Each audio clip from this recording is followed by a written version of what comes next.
So in our last video, we started life on the road in our self-built campervan and enjoyed our first week down in Cornwall. Join us as we take the ferry to Foy and continue on our road trip around the coast.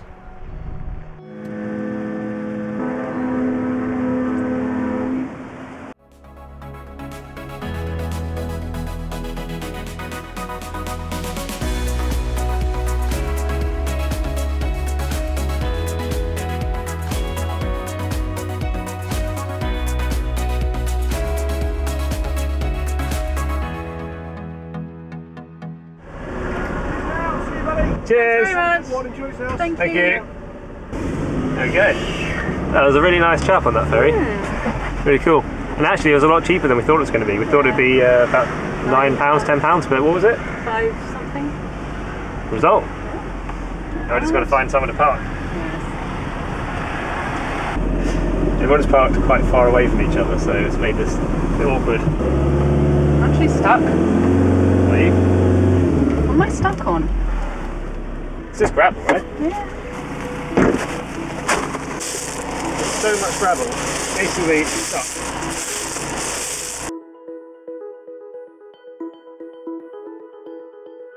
Okay, try now, try to dig it out a bit. There we go, you move. Yes. That's it. You stuck again.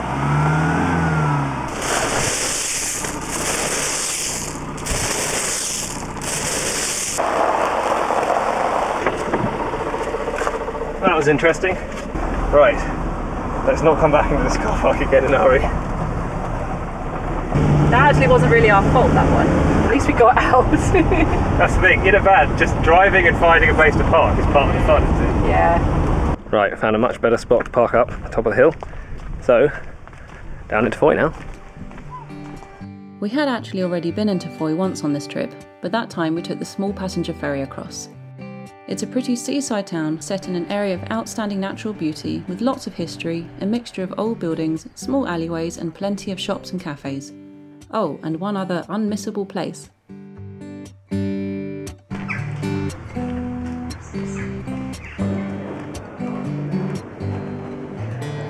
Coming?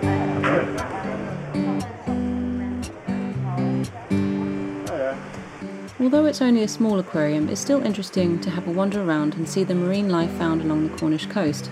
With some, you're even allowed to touch.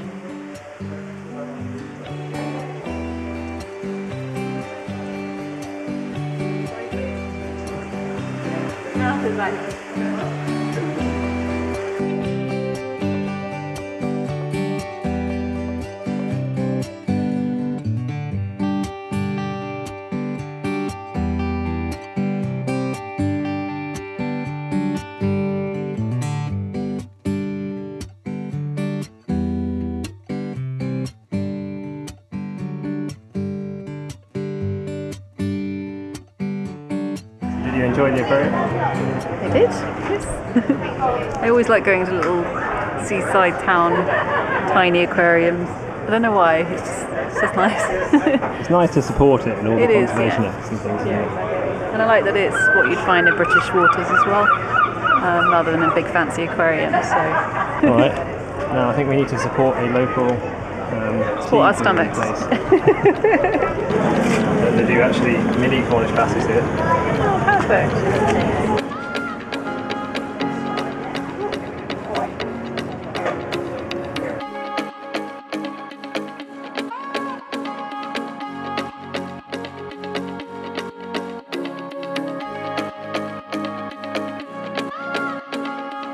So last night we spent the night here at a Brit stop at the Britannia Inn, and it was a really good setup, wasn't it? Yeah, it's a really big complex here. It is huge. We're the only people here now, but there are about 7 other vans here last night. And it's great because it's got like toilets and fresh water and you can dump your grey water as well. Yeah, perfect. Yeah. Really level as well. So We were wondering if there was going to be enough space for us. We had to phone ahead, but when we got here, you can see that it's definitely set up for some camper vans to park over. So that was good. And very conveniently for Abby, it is also right next door to the range. So the reason we're the only van left is because we spent probably an hour or so, maybe more, browsing around and picking up a few more bits for the van. Yeah. So ideal, really. Very handy. Yeah, really nice. And a really nice meal at the pub as well. Yeah, it's good. Got some lunch. It's also the first night we've had completely flat ground for the van to be on, which was quite a nice luxury, wasn't it? Yeah, and we used our shower, and because we've always been a little bit concerned about drainage because we didn't ever put any kind of tilt on the floor, but actually it drained really well, didn't it? Drained great, yeah. It's fine. So yeah, happy days. Happy days. So show me what you got then. Alright, we've got a glass spray bottle for a surface spray. We've got some ice lilies, very important. Got some little thick flowers to go in my little vases up there. We've got a container for behind the sink on our shelf there for all of our washing up supplies. Which is actually a plant pot, isn't it? It is, yeah, but it will work That's perfectly. Got another chopping board for meat, a little dustpan and brush, some rope because it'll come in handy one day, I'm sure. Some suction hooks, some sun cream, a travel clothesline, some hooks to put in the cab for our coats eventually, another suction hook, and a collapsible sink bowl, and 2 clothes storage boxes for in our bench seats. Yeah, and hopefully that bowl should fit perfectly in our sink. I think it will. Not that we will use it in here like this, but it's more for when we're at like campsites and stuff like that, and we can use their washing up facilities. Yeah, there you go. Perfect. That's ideal. Yeah. Yeah, I like that. We're slowly getting all these little extra homely touches to the van, isn't it? Yeah. For most of the time we've only ever, you know, done DIY stuff in here, so to have the little nice finishings is quite good. Yeah. Probably will be alright. There we go. Sweet. I think that was a good find. I'm happy with that. Seeing as the Britannia Inn is just around the corner from Charlestown, we stopped off there for a nice sunny afternoon. It was once a thriving port exporting copper and clay, and is now the last open 18th century Georgian harbour in the UK, as well as a UNESCO World Heritage Site.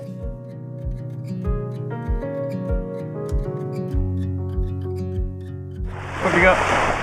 Swimming stones for you. Oh, perfect. Is that what you've been looking for? Yeah. Look how calm this is. It's amazing. It's really nice, isn't it? I'm surprised there aren't more people swimming, to be honest. Yeah.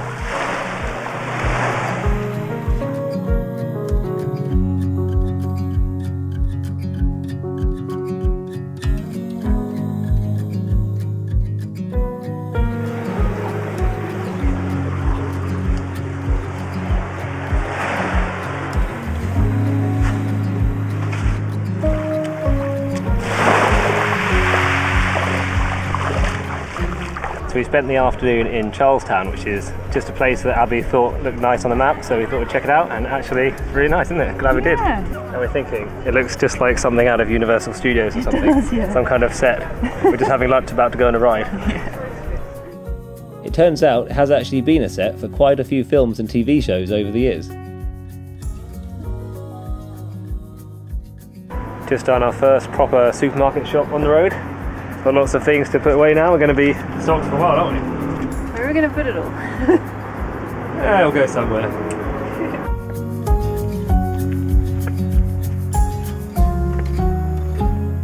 The next day we went a bit further around the coast to Polstreath Beach, which was very quiet and tranquil, probably as you can only reach it by walking along the coast path. But it might also have something to do with the 200-step staircase you have to go down to get there.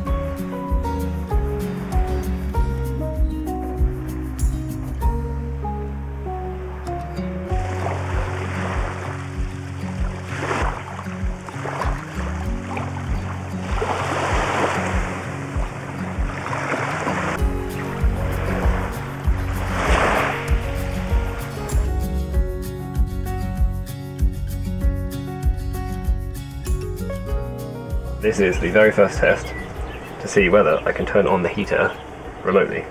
You ready? Mm-hmm.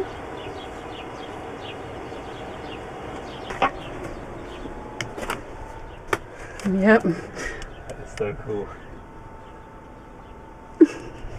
So How do you do all this stuff? So I've just turned on the heater for the first time, completely remotely. I'm not connected to LAN Wi-Fi at all, so this would work anywhere in the world, but I've got a signal by connecting to the VPN, so I'm part of the van network, and then connecting to the broker, which is on the MQTT broker, which is on the Teltonica router, which the afterburner is listening to. So then it gets a JSON message and says, "Start, please." The hell are you even talking about, Jen? So now I have an Android app on my phone. I can log into the heater, see what the temperature in the van is, and actually control it. So this is on the just 3G, 4G SIM on my 3 SIM card. I can just turn it off. It's on at the moment. Just been testing it out, and there you go. It's shutting down. Very cool. Hot, actually. Yeah, that is awesome. I don't understand how you can do these things too. It's been tinkering away for like a day or a couple of evenings, haven't you, trying to get this working? Took a bit of tinkering, but pretty happy with that. Nice. And the thing is, it actually has a use case as well, because if we're going up to Norway or something and it's really cold, it's nice to be able to log into the heater and see what the temperature is. If we're on a walk or something and we just want to like warm up the shower tank, maybe. Yeah. Because you could have that shower heater on, but obviously it doesn't come on unless the heater's running. So then we could be finishing a big hike. You could just like press a button on your phone or open the app and then have it turn on the heater, which would then cause the bobble kit to actually start. And then by the time you get back to the van, you have a nice hot shower. You're properly geeking out on this, aren't you? That's all you got to do, isn't it? Good work. Pretty tough with that, getting a beer. So we're at another campsite. We're just about to leave. Stayed here for 2 nights, I think. And I was just emptying the grey water and found it quite interesting that I can't actually get the jerry can easily under there anymore, and it was going under there quite easily before. So it's like the van has actually dropped down a little bit. So turns out what's happened is that one of the bump stop on the other side has actually just come off. So yeah, the bump stop on this side has just completely snapped off, and it's not ideal anyway because it's kind of riding on the bump stop. And we are replacing the suspension. We've got some really nice heavy duty 3+1 leaf spring suspension that's going in, but we didn't have availability at the garage to do that yet, so we're waiting to put that in. And in the meantime, yeah, this bump stop has come off, so what we're going to need to do is replace that, because there's just no clearance there at all. So very not ideal, because as we drive down the road, any like just minor potholes and things mean that metal could end up hitting here. There is still a bit of rubber there, but not really enough to cushion it. And this is the one that's still on there, but even this one is actually perished quite a bit. You can see the rubber's disintegrated a bit.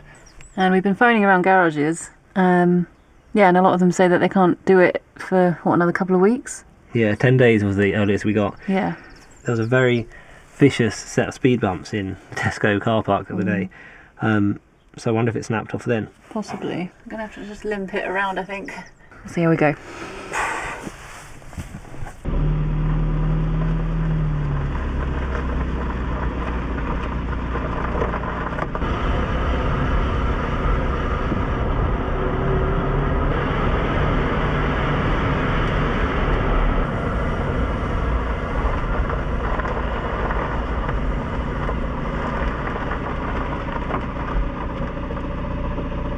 So we've just spent the afternoon trying to call around quite a few places. Lots of places that can't take our van just because it's so big, but we have found one place at a Ford Transit Service Centre, which is a bit further around the coast of Cornwall from us, but they can't fit us in for another week. So what we're going to do is just not drive the van as much as possible, just move it when we need to, and yeah, just get that done, and hopefully that'll be all right. It's actually quite a simple change, isn't it?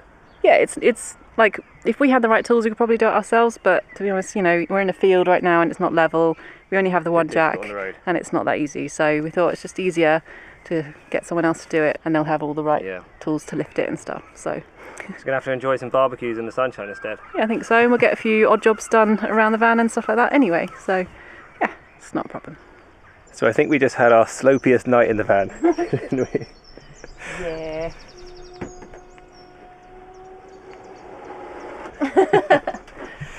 Yeah, we spent a while last night moving the van a few different places trying to get the flattest bit possible, and everywhere looked like it was going to be flat, but then when we actually put it there it wasn't, so we just kind of gave up at the end.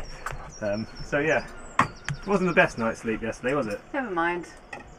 But it was only £3, so that's good. Yeah, it's fine. Here you go. Right, nice. We're going to go for a walk on the coast path after this, aren't we? Yeah, looking forward to that. Yeah. Alright, let's get the chairs up.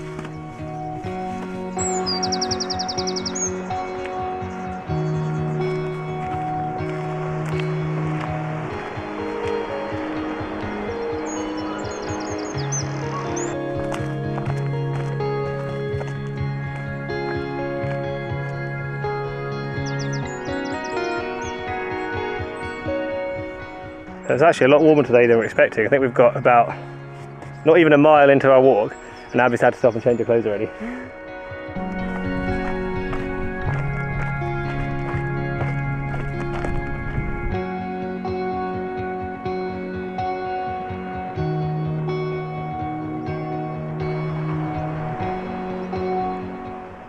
Well, what a conveniently placed fish and chip shop that is. We went for chip butties in the end, some mushy peas. Have to be careful with the seagulls as well. There is one suspicious looking man. Suspicious seagull, yeah.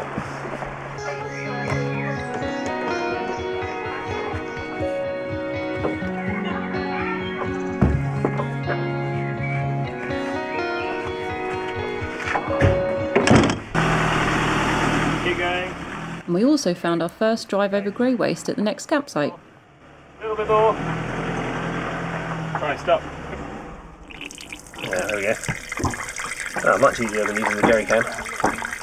So this morning we're carrying on further around towards the Roseland, and Abby is going to drive and I'm going to run there. So you'll definitely get there first. It's going to take me a couple of hours, I think. Yeah.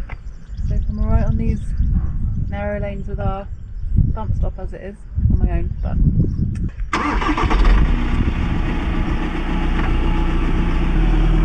start my watch.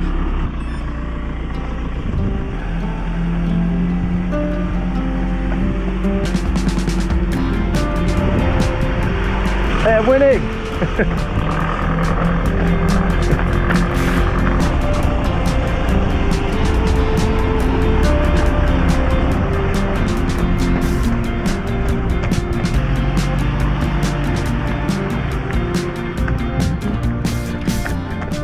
So, yeah, definitely not going to win. I think it's going to be about a 10-mile run for me. And I haven't done a run that long for a little while, so probably going to stop and walk some sections and just, yeah, enjoy the scenery.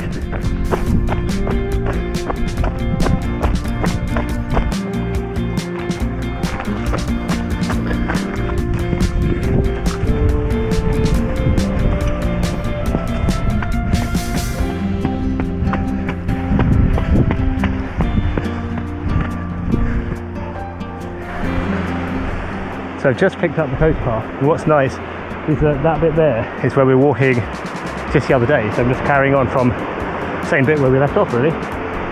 And yeah, then I'm just going to hug the coast all the way around. Should be a really nice run. Of course, it'd probably help if I didn't drop my phone in the first like few meters. There we go. Not ideal. Luckily, soft landing.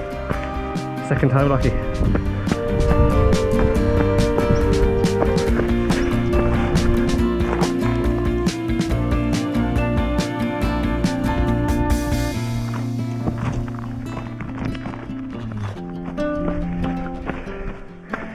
Looks like Abby's definitely going to win.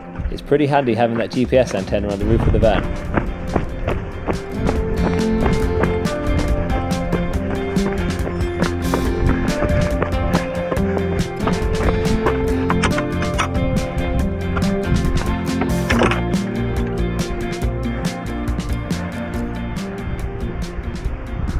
It's really nice actually having the van to do this kind of thing, because yeah, when we're building it, it's one of those things we wanted to be able to get out and enjoy the outdoors more. And Abby's a runner as well, but doesn't do quite as much as me, so it's nice that she's able to drive the van and she's confident doing that, because it means that I can do a nice point-to-point run instead of having to just do a loop and come back, which is really cool. So yeah, and she doesn't mind doing that. I think in some ways it's actually quite nice, because she gets there and now just gets to chill out for a couple of hours while I'm slogging it out on the footpath. So win-win really. All right, let's carry on.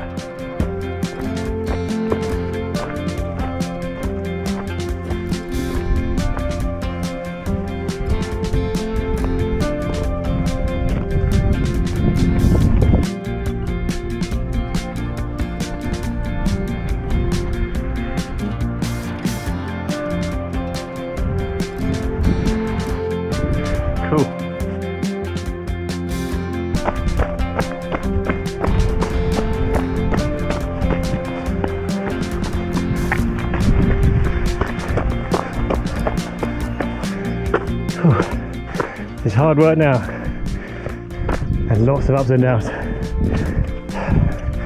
But it does mean you get a really nice view when you get to the top.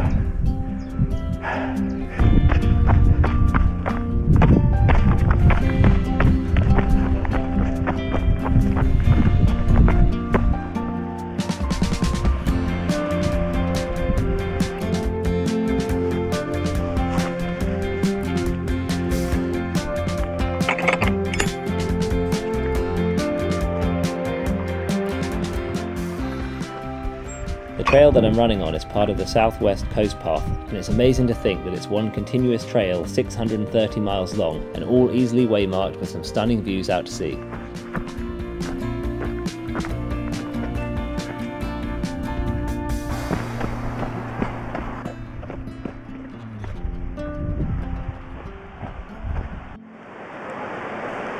Hello. Alright. Right. Yeah, I am exhausted, really thirsty, and dying to run into the water.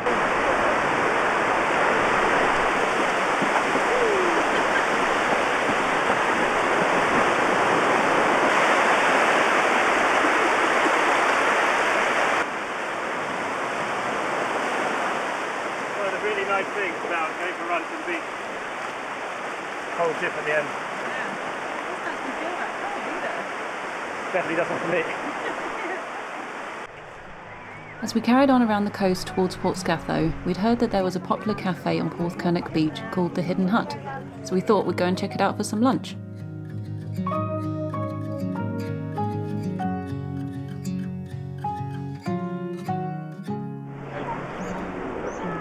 Is it good? Very nice. Is it worth the quite expensive prices? Just as a one-off, yeah. It is nice. So what did you get in the end then? I got, it's like a courgette soup with other stuff in it. I can't really remember because I had to order really quick. But it's tasty, so it's fine. So I went for the beef and chorizo stew. Does look good. Yeah. That is good. They have like nights where you can... They have feast nights, yeah. That sound quite fun. Every few weeks or so. Where they cook up a big feast and you can just go along and have some food on the beach. Whatever the weather. Yeah.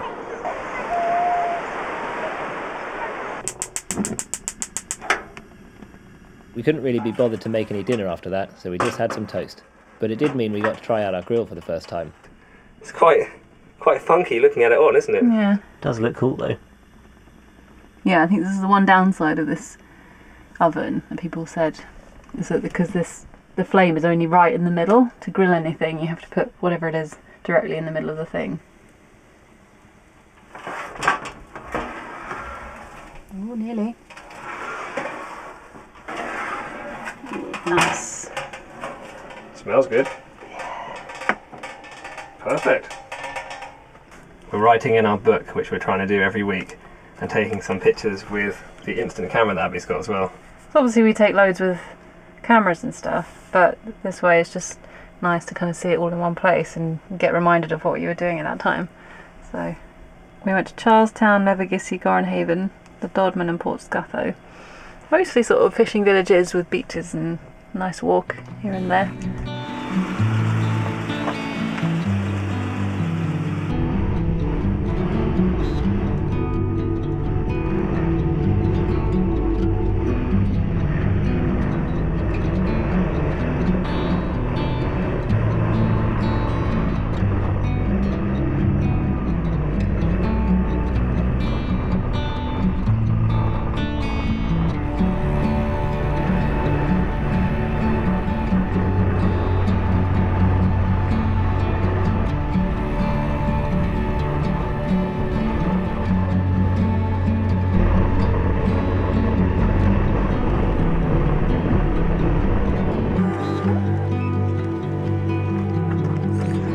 So we've just parked up at St Anthony's Head, which is National Trust car park, which is great because we can park for free.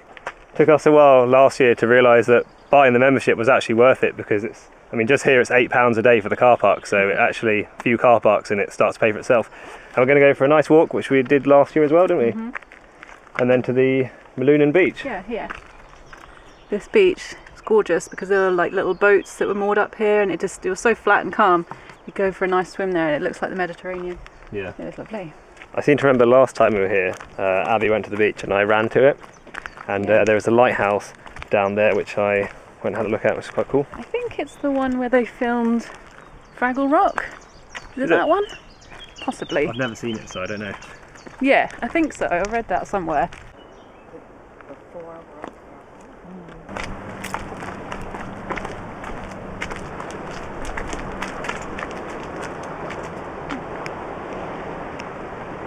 It says here St Anthony's Lighthouse near Falmouth in Cornwall was established in 1835. It was the location for the children's series Fraggle Rock. Nice. I feel like I should watch it now. Kind of Fraggle Rock.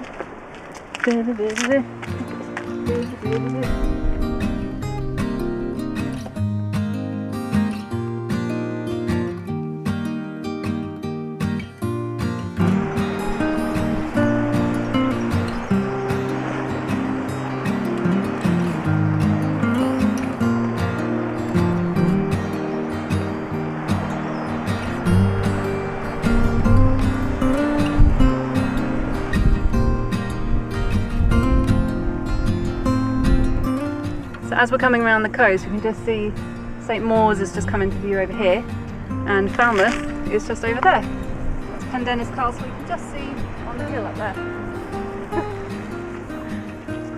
Thank you, tour guide. You're welcome. You can, if you want to, get a little boat crossing to St Mawes, and I think you can go from St Mawes to Falmouth.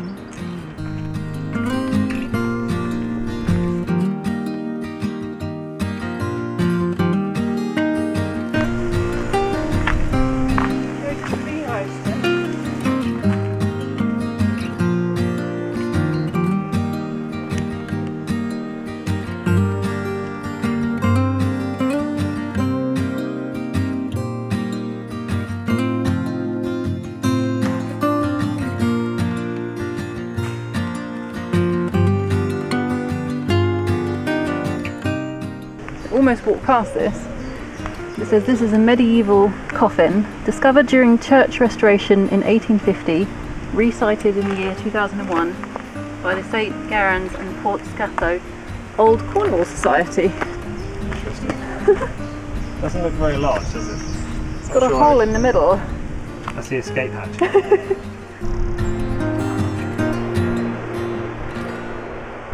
So really enjoying this walk today. We've done about, it's coming up to 3 miles. It'll be really nice, isn't it? And now looking forward to going back to the van and getting something to eat, because that's the very convenient thing, is we don't have any food with us, but obviously everything is ready to go in the van. So we're going to make some sandwiches, head down to the beach. Sounds good to me. Don't fall off. Once I navigate my way down here.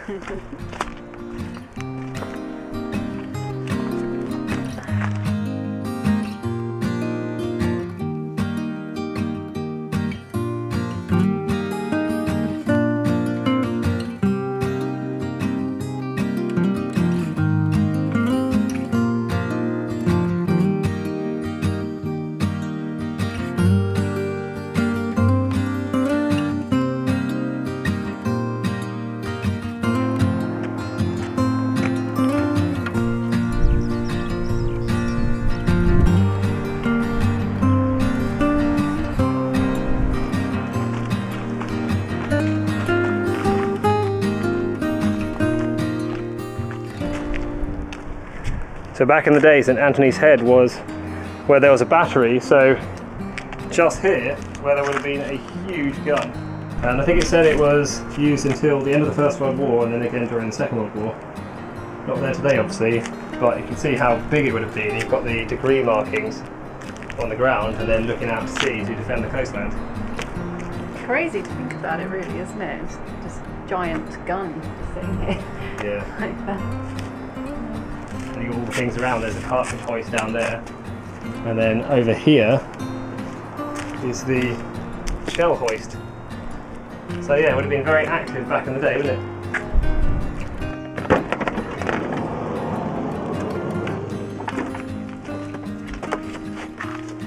It's good they've got a cafe in the car park, isn't it? What can I get you? I would like a ham and cheese sandwich, please. Or a nice crusty bread.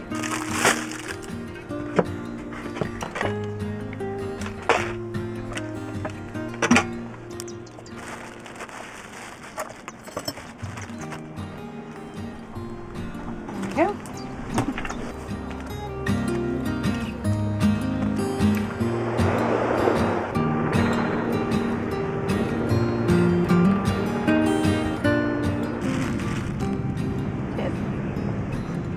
Never known anyone cheers with a sandwich before. Sounds good to me.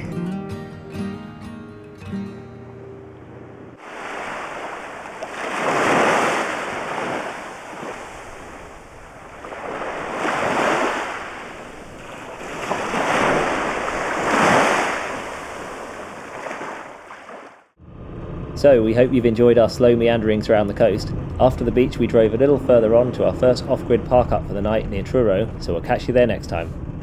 Yeah, this will be it. Okay.